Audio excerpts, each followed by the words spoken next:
So he had planned with his friends, like, you guys go hide in the closet and I'm gonna have sex with my girlfriend? Yeah, I really can't say, I've never gotten his side of the story, but to me, yeah, that's definitely what it felt like.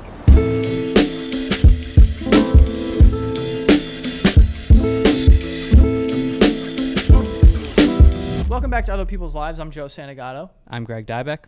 For anyone out there that wants to be a guest on our show, don't hesitate to reach out. You can reach us at our email, oplpodcast@gmail.com, or you can just visit our website, oplshow.com. Yeah, and if you want weekly bonus episodes, head over to patreon.com/OPL show. It's $5 a month.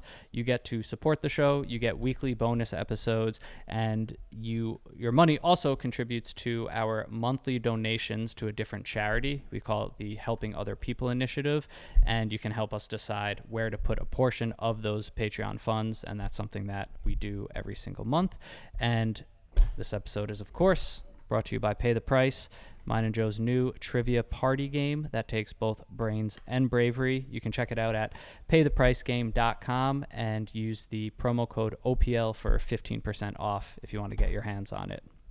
Now, with all that out of the way, today we're going to be speaking to a woman who was faced with a very scary and unfortunate reality of being a victim of, I guess, what's come to be known as revenge porn, or a form of digital abuse and harassment in which sexually explicit images or videos of a person are shared and made public without that person's consent or knowing. And we're going to learn about how this happened to our guest and how she, navigated this journey to end up where she is today. But before all that, we just want to thank you for being on the show today. Yeah, thank you for having me. Yeah, and to kick this off, I think what's so hard to swallow with a topic like this is the fact that it takes another person, right? Another human to take one of your most private and vulnerable moments and decide to share that with strangers. And it's just an act that can truly change the course of someone's life. And I'm sure listeners like us are already getting angry at the thought of it. But can we start, I guess, just talking about your relationship with this person who ultimately would go on to do this to you? How did you meet them, and who were they to you? Yeah, so I'm 28 years old now, but at the time I was in 10th grade, so a while ago, and he was my first serious boyfriend. And that's how we got to know each other, was through school and through sports and all of that.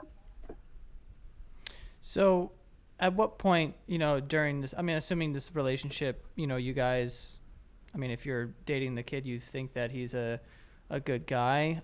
Did he ever seem like someone who'd be capable of doing something like this one day? Oh, definitely not. No, not at all. We were pretty infatuated with each other. I think our relationship lasted longer than most in high school, at least in my hometown. And yeah, he was genuine and we expressed our love for each other. And yeah, I never saw this coming. Even years later, I still didn't know.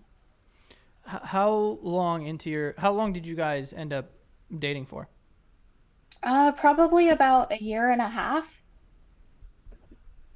Okay. And during that time of your relationship, um, did you guys get intimate with each other like often, or was this kind of like, the first time and then this sort of happened to you? Yeah, this was both of our first times that we lost our virginity to each other. And then shortly after we lost our virginity to each other, I don't know, a few times later, this happened. So can you walk us through, I guess, when you say this happened, because there's, this is something that we'll get into, but there's so many possibilities for something like this to happen to a person. This could be a sex tape. This could be sending a nude photo to someone or a video to someone that they end up kind of leaking and making public. What actually happened, between you two where he was able to get whatever material it was? Yeah, I think my story has lots of layers to it in regards to this, but the initial time um, that I had a video taken of me and I was unaware of it. We were at his friend's house, hanging out, and his friend had to leave, and we were fooling around, and one thing led to another, and he's like, "Oh, let's go to my friend's room," and I was pretty adamant against it, but the more time went on, the more he convinced me, and I went into his friend's room, and I didn't know this at the time, but two of his good friends were in the closet watching the whole thing and taking a video. So he had planned with his friends, like, you guys go hide in the closet and I'm going to have sex with my girlfriend. Yeah, I really can't say, I've never gotten his side of the story, but to me, yeah, that's definitely what it felt like. That's So, wow. That's such an intense level of this too, because it's so premeditated. It's not even just I don't know. It's hard to know what to expect when you hear one of these stories, but you sometimes think that it happens, post breakup, or someone gets really angry with the partner that they were once in love with and decide, oh, I have this material that, I'm just going to put out as, revenge in essence. But it's crazy. So this was staged with his friends. And while this was happening, and I'm assuming, so you were in the friend's room having sex with him, being videotaped by friends with absolutely no idea the entire time. Yeah, I had no clue. The only thing that like raised a red flag for me is, mid-act, one of his other friends that wasn't in the closet walked in on us.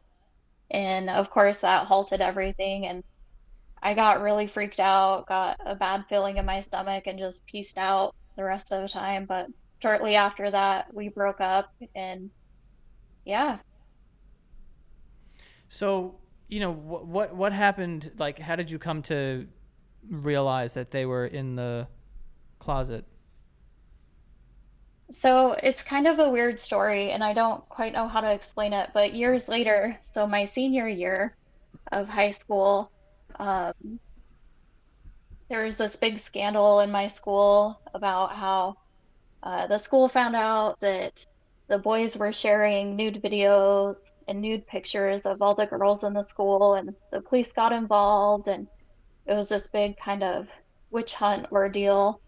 And uh, I just had this sinking feeling in my gut, like I'm one of them. Like I had never shared any nude photos or anything like that, but I just had this sinking gut feeling. And a year after that, I was in college, and in my hometown is the university. And me and this ex of mine and his friends all went to this university. And I was sitting in the library with a kid I knew. We were doing some homework, and they walked by. And that kid was like, "Hey, did you ever hear about that video that he made of some other girl he dated?" I was like, "No, what are you talking about?" And he explained it in detail about how uh, the two of them were hiding in the closet, and he brought his girlfriend down. I was like, "Wait, what? No, that wasn't her. That was me." Like, I just knew it in my gut. And then a year later, following that, um, I got a text message from a friend saying like, "Hey, I think this is you." And there was a link. And of course, it was to a porn site. And yep, it was a video of me from that day. Oh my It God. was up on a porn site. Yeah, it was up on a porn site. So, Jesus, like, so did you ever confront him or any of the people involved? No, I haven't. How do you confront something that you just have a gut instinct about? And it wasn't until about, oh gosh, 4 years later that it was confirmed for me. And by that point, like, I felt like too much time had passed. I wanted nothing to do with any of them, so I never confronted them. You never, in that initial moment, wanted to even go down the path of kind of discovery for yourself, like, let me try to see this video, let me try to confirm on my own if this is me or not. I mean, I knew it was me in the video, Right. in college, but after that suspicion was confirmed and I saw the video for myself and I saw how many people had seen it, it kind of sent me down a little bit of a dark path. And I started researching a bunch, like how to get a video removed Mm. and how to pursue legal action. But ultimately, months later, I decided not to pursue it. It, wow. It's just, man, that is just one of the most vulnerable, private moments. I mean, can you describe that feeling at all of, when it really hit you that it was you, just to have been so exposed and I guess violated and, for trust to be broken? I mean, what is that like if you can even put it into words? Yeah, I think it's really dizzying. Like your whole world just crashes. Like, for me, the dark path I went down, I started questioning everyone in my life and who had known about this video and never said a word to me, and who had seen me in such a intimate, personal moment, without me even knowing. And I just began questioning everything, and it makes you realize how vulnerable you were and you just had no idea. Mm-hmm. What was ultimately the reason why you decided not to pursue any sort of legal action here? So my hometown, it's really small. My home state, it's very much country and small. And one of the kids involved uh, is a bigwig. His family has lots of money. I was a poor college student trying to get into med school. Like it just felt like the odds were stacked against me. And I knew in order for me to heal, battling it out with them for months or years wasn't going to help. It was just going to cause more damage to me. So I really focused on therapy and things like that instead. Hmm. I think that's really brave to say. I think we've had episodes like this before where we say it all the time. It's so much easier for the person listening and just kind of hearing bits of the story to assume what they would do in this situation or to let anger take over. I mean, it's really difficult not to get angry and like hate this person for lack of a better word. But in your case, for the one having to deal with this, to be able to at that point understand what you think is the best path for your long-term healing.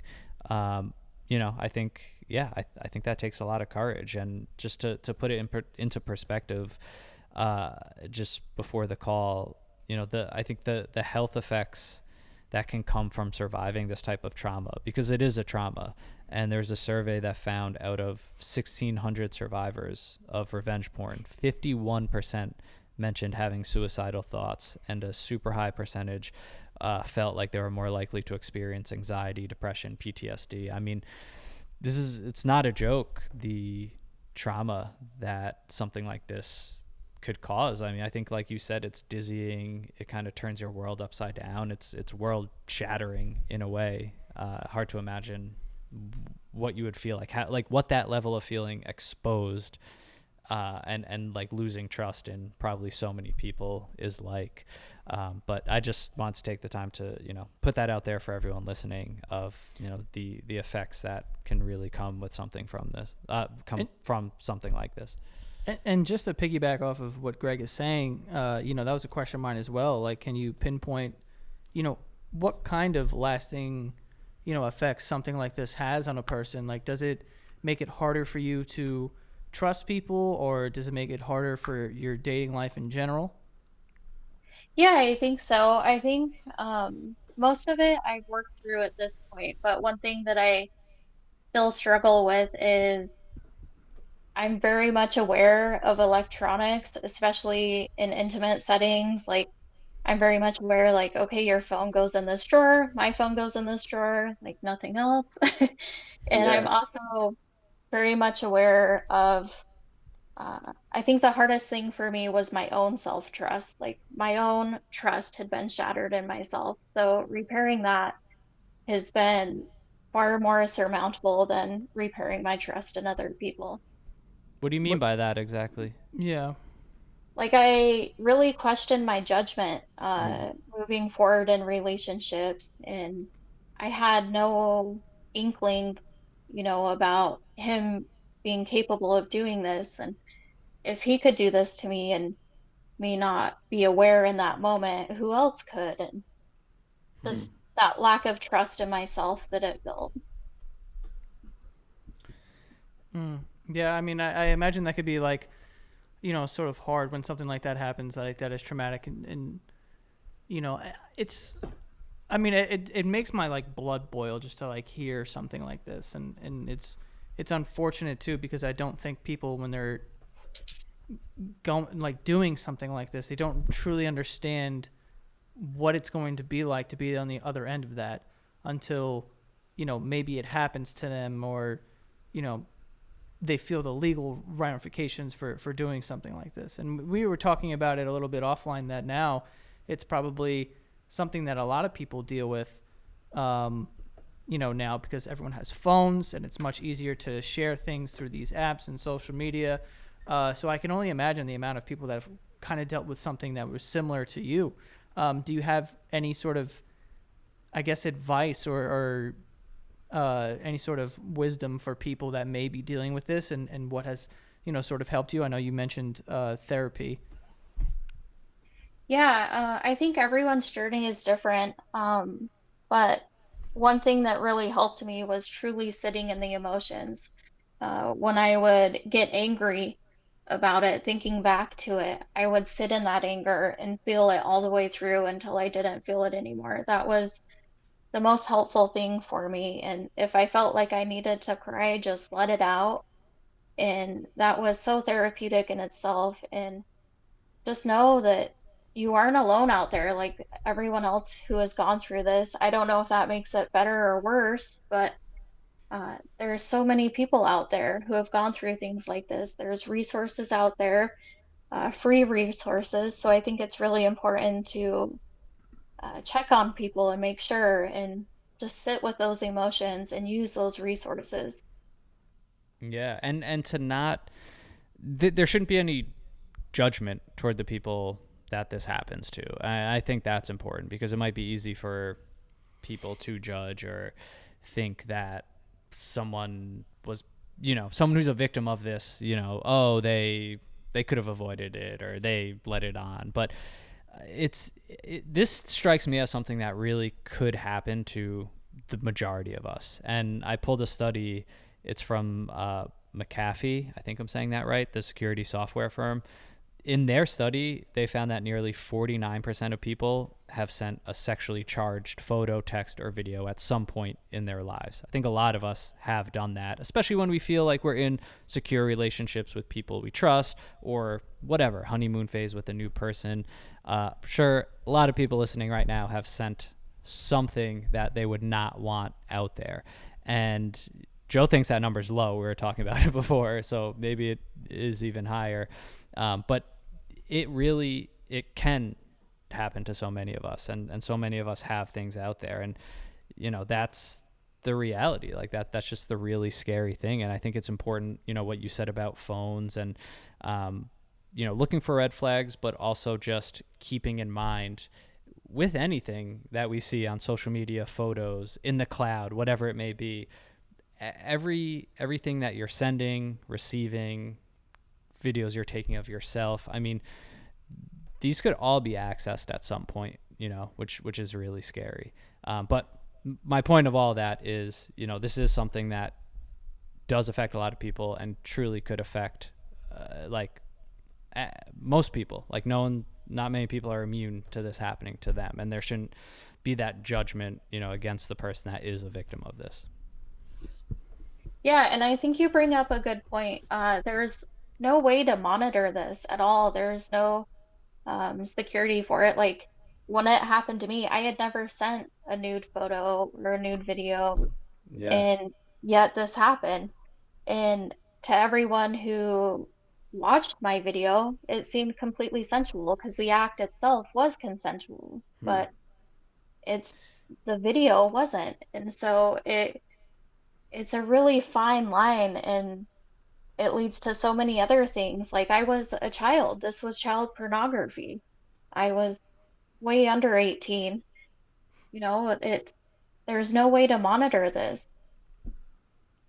Yeah, even legally, it seems like it goes state by state, and they've labeled it as illegal in most states, but not all states. So now, like, the laws are differing for each state, and to Joe's point, I think it's just this is such a new phenomenon. Like, phones haven't existed for that long. Social media, like even what porn sites are today, like this is all new, and the technology is progressing at such a rapid pace that this is kind of one of those consequences of it that no one thought about when making whatever it may be, any type of platform, phones, cameras, videos. But it's just kind of the reality of technology advancing, that this is just going to happen more and more, which is scary.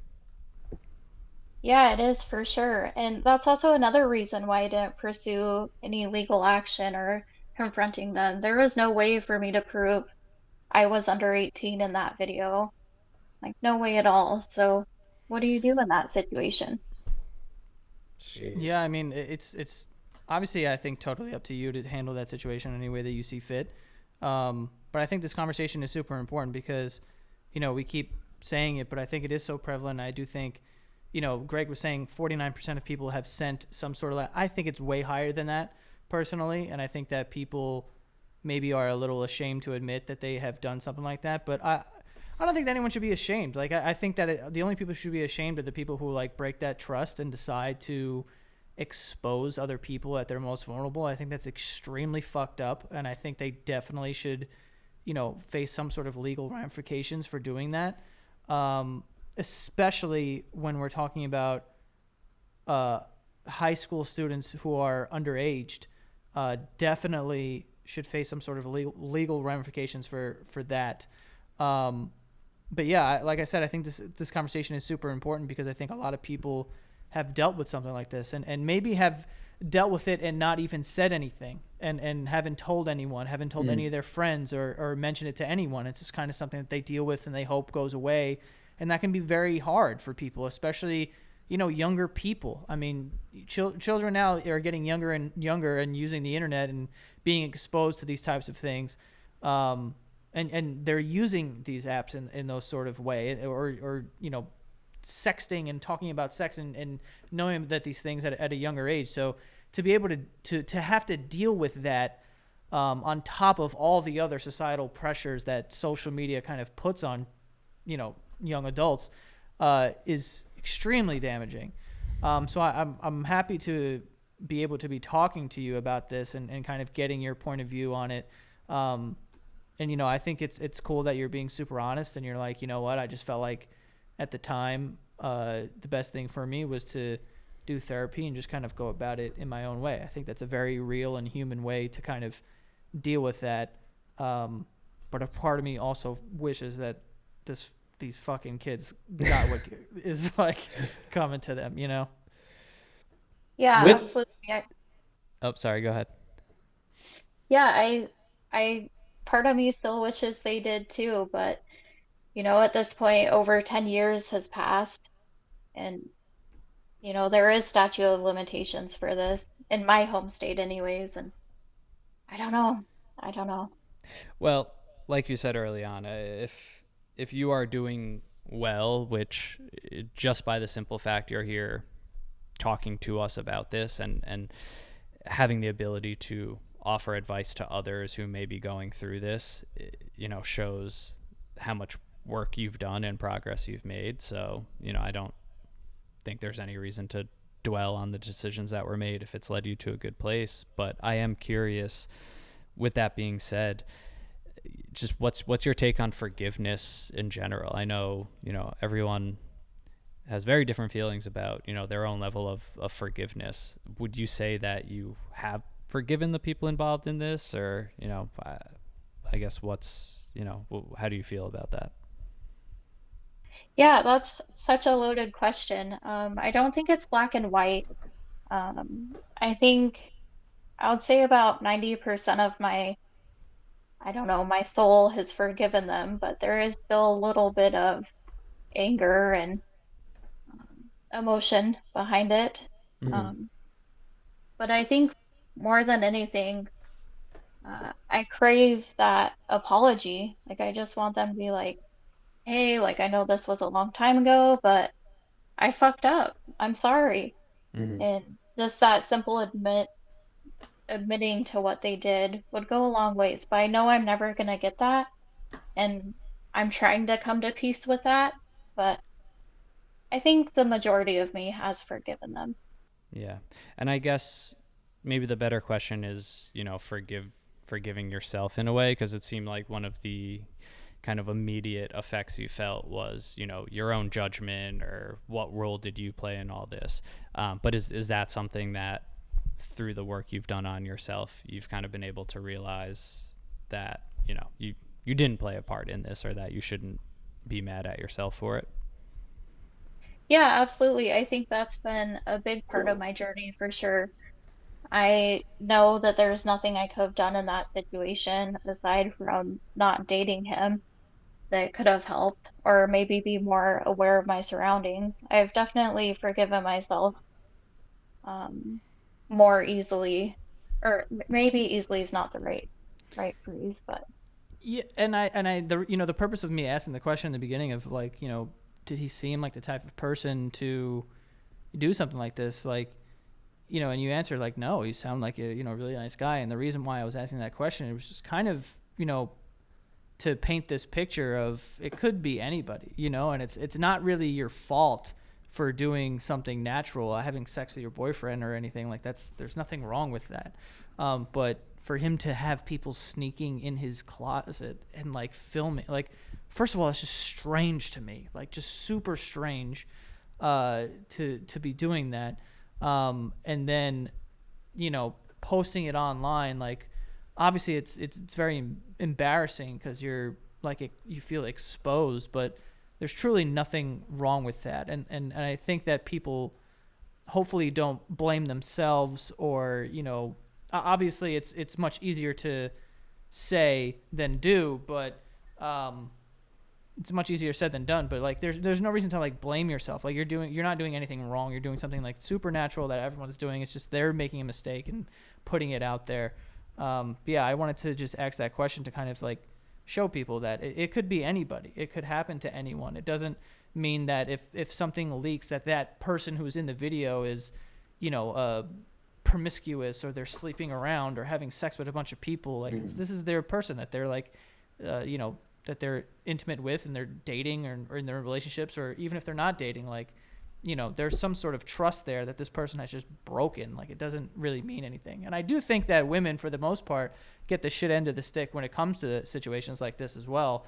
It's never like, the guy is never looked at as like, if something leaks, it's always like, oh, it's like a pat on the back. And then the woman usually gets like, oh, she's a slut or something, and it's very unfortunate. And it's just, I think it's just super fucked up. And it bothers me a lot. But, again, we really appreciate you coming on and talking to us and like giving your point of view on it. I think that it's a very important episode, and a lot of people will benefit from listening to it. yeah, I think so too. And I think it's a really important topic of conversation that needs to happen more often. And I think there's just so many layers to it. It's not always black and white, and it's just such a crazy thing, but you never know. Yeah, no, it really is. And yeah, I think you said in the email, it's just it's still considered such a taboo topic or conversation, or something that a lot of people who have gone through this probably don't feel so represented, or see a lot of conversations happening about this, or the journey of going through and surviving this, essentially, because you are a victim, and surviving this and getting to a better place. So like Joe said, thank you so much for coming on and being honest with your story, your journey, how you've gotten to the point that you've gotten to today to be able to talk about this. And, I hope this helps a lot of people. And, I found some links and we'll search as well, but we'll drop into the show notes. I found one from the FTC of things that you can do if you're the target of revenge for porn. There's something called the Cyber Civil Rights Initiative. So like you said earlier on, there's definitely resources that people can go to understand kind of a course of action and what to do. So we'll make sure to drop that in as well. Yeah, thank you. And another resource that helped me a lot just to hear other people's stories and other people's traumas regarding this was the organization, they're a nonprofit called Fight the New Drug. They talk a lot about porn and different obstacles people have gone through with it, and that helped me the most, was hearing other people's stories and knowing I'm not alone because I was young when this happened. I was super young, and cell phones, it was uncharted territory. Do I think these guys are bad? No. I think we were young and dumb, and they made a stupid mistake that's had lasting effects. And I do think that needs to be held accountable sometimes, but I think forgiveness is powerful. And people knowing that they aren't alone and that lots of other people have gone through it can help. Absolutely. And, we thank you for putting your voice out there too, to be one of those people that if someone ever needs to kind of turn to for that story, then they'll be able to listen to this. So seriously, can't thank you enough for that. Yeah, thank you for taking the time to put it out there. Of course. Yeah, enjoy the rest of your night. We appreciate you. Yeah, thank you. Have a good night. Have a good one. Bye.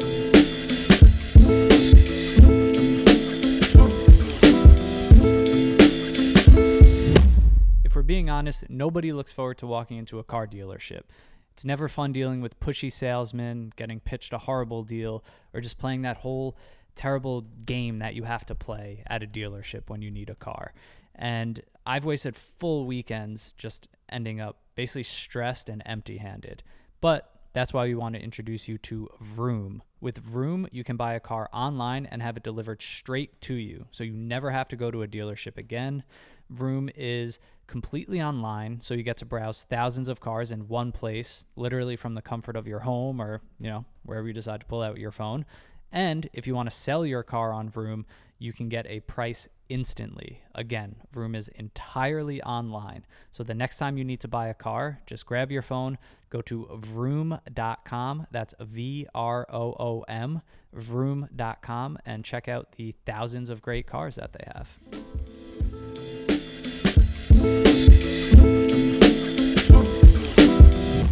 All right. Well, I think. I'm just gonna get this out of the way. What? I know how badly you want to find out where she's from, and go find this big wig. No, but I mean that's why these are important, because it's so easy to feel that and just get so mad. But her path is her path, and her journey is her journey, and the decision she made seems to have worked out for her, and that's really important, because it's very easy to sit back and get mad and say it's never too late for justice, or I don't know, let's go beat this kid's ass or something. But I think just go wherever she is and fuck someone up. No, I think that it's I think it's very admirable for her to have that outlook, especially now. Like, you could tell that she has really done a lot of work on herself since then to kind of deal with this in a way where years later, to be able to say something like, I forgive them, like we were younger and they just did something stupid. Because I do agree with her, although it does make me mad. I do agree with her in that I think a lot of the time, kids in high school think they know everything, and they do know a lot, but what they don't know is the longevity of their decisions yet, because they haven't had to make any decisions that will affect the rest of their lives yet. And this being one of them, like ramifications, things, and like feelings, and like trauma and what it does to people. Like, you don't really know what you're doing. You think that you're just like doing this innocent little thing of like, oh, I'm gonna, whatever, blah, blah, blah. But this affects people in like a very damaging way. Like you're ruining the way that people view other humans and their relationships. And, you know, maybe their relationships with men altogether, you're ruining, you know, like when you are disrespectful towards a woman and you, you know, give them a reason to feel like they shouldn't trust men altogether, or you know what I'm saying? Like when you do things like that, like it's fucked up. Like not just because you're breaking the trust, like that personal thing, but the lasting effects I think is like the way worse part. You could potentially be ruining this person's next relationship or the one after that because you have made them someone who is now not they don't trust people, or they have a hard time trusting people, and it's just like not fucking cool. And like a lot of people just don't understand that, especially in the moment, or when they're young. And I think that, you know, for her to forgive them for that, I think is just like super mature. Absolutely. And again, you know, case by case, do whatever you want, like, but definitely I would recommend like the legal ramifications, because I think that you should have to, you know, pay for something like that. Yeah, I guess you can't forget how young she also was, and you know, it's just why this is important. Like to do this episode is just another resource out of many resources where we've got to now see the effects of this, how it affects people, why you shouldn't do it, examples of it.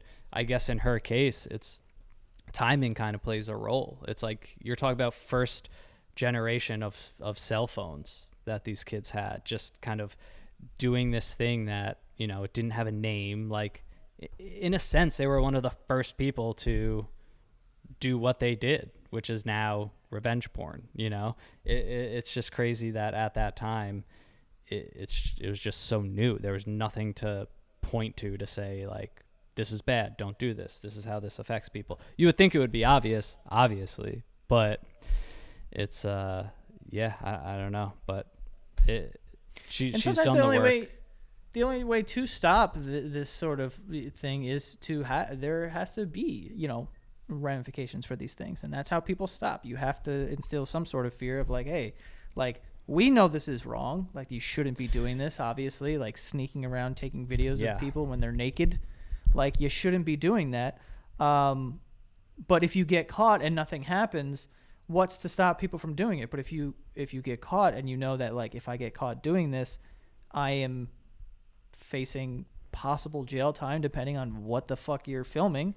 And I hope that progresses to that level of just being so clearly criminal in that sense across all states. Like just very, very clear and obvious that you should not do this or you're going to pay the consequences. Yes. And also like, bro, it's just fucking weird. Like, it's just weird to do that. Like, I can't imagine being, like, dating someone like, this is my girlfriend, and be like, yo, my friends, go chill in the closet and watch me have sex with my girlfriend. Like, bro, you're fucking weird.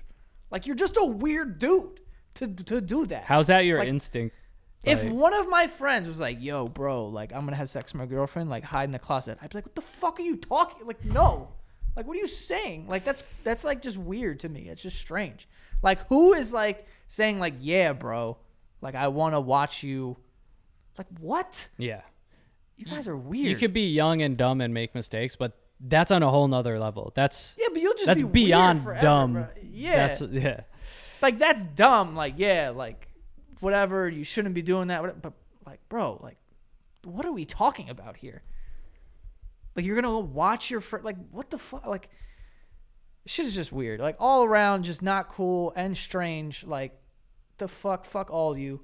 Like, you know what I mean? Like, shit is just weird, bro. Like, I don't know. Like, I don't know. Nah, it's There's one of other the ways lowest. to experiment like, with your, like, sexuality and, you know, whatever, that are way cooler and, you know, a bigger payoff as well, by the way. Dude, and like, to pull the trigger on, like, I'm going to release this, I'm going to put this on a porn site, I'm going to do this to a person, is like the most cowardice, spineless move. Like, that there's just borderline psychotic, honestly. Absolutely. Be like, yo, she doesn't know about this, I'm going to release this shit online. Like, first of all, you're a horrible fucking, like, criminal. You know, like, oh, I'm just gonna put it out. Like, bro, there's only one place where this could have came from. Like, gonna get caught. Like, what do you think is going to happen? It's just so fucking stupid. It's making me hate so people. Stupid. But anyway, before I get even more worked up, that is all. And for anyone out there that wants to be a guest on the show, like I said earlier, don't hesitate to reach out to us. Go to oplpodcast@gmail.com, send us an email, or just go to our website, oplshow.com, and hit us up. Yeah, become a patron at patreon.com/OPL show. If you need a gift for someone, if you need a game night with friends, head over to paythepricegame.com, enter the promo code OPL at checkout for 15% off. And that is all. Yep, and as always, we'll see you guys next time.